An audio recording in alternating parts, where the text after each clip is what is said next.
Let's take a look at how to set up your Lumix BGH1 as a webcam, starting by downloading the software. To download the software, either click the link in the description below or simply Google search for Lumix Webcam. The appropriate download should be the top link, Lumix Webcam Software by Panasonic. This is the Lumix Webcam software page. You can scroll down and learn all about the software or go straight to the software download button. That'll open up a new page with more information. Scroll to the bottom of that. And then from here, you can download the software for either Windows or for Mac.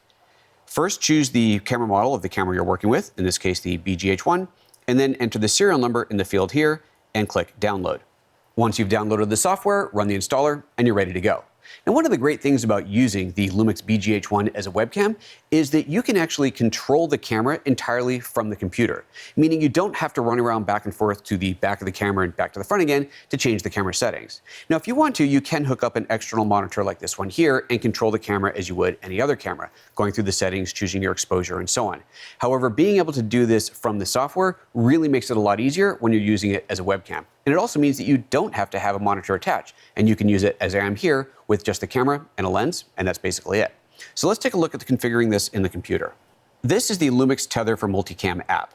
From here, if I click on the LV button for live view, we can now see that I'm looking through the camera right here. So I'm seeing my webcam already ready to go. Over here on this panel, I can control all the settings such as the exposure, the color photo style that I want to use, the autofocus mode, and in this case I have it set to autofocus with an autofocus mode of auto face detection, which means I can actually use the autofocus quite conveniently here if you wanted to, for example, hold up a product for a product demo and then pull that away again to go back to the screen. Once you've configured the camera, you're ready to fire up whatever software you're using to use it as a webcam. That could be Zoom or Skype or anything else. However, there's one thing that's important to know. You can't actually use the camera as a webcam while the Lumix Tether for Multicam app is running. This is simply a limitation of USB, so we'll need to quit it first. But if you forget to, here's what you'll see. I'm going to fire up Skype, and here I already have the AV settings open. There we go, audio and video, and you can see from here that the Lumix webcam software is selected. But instead of seeing the image of me in the window, I'm seeing the banner that says Lumix Webcam Software. We're seeing it in reverse because that's just how Skype shows it to us. But again, from here, you can clearly see that we do have the video from the camera showing up in the software in the background, but not here in Skype. But as soon as I quit the Lumix Tether for Multicam app, within a couple of seconds, we'll see the video pop up over here, and now we're ready to go.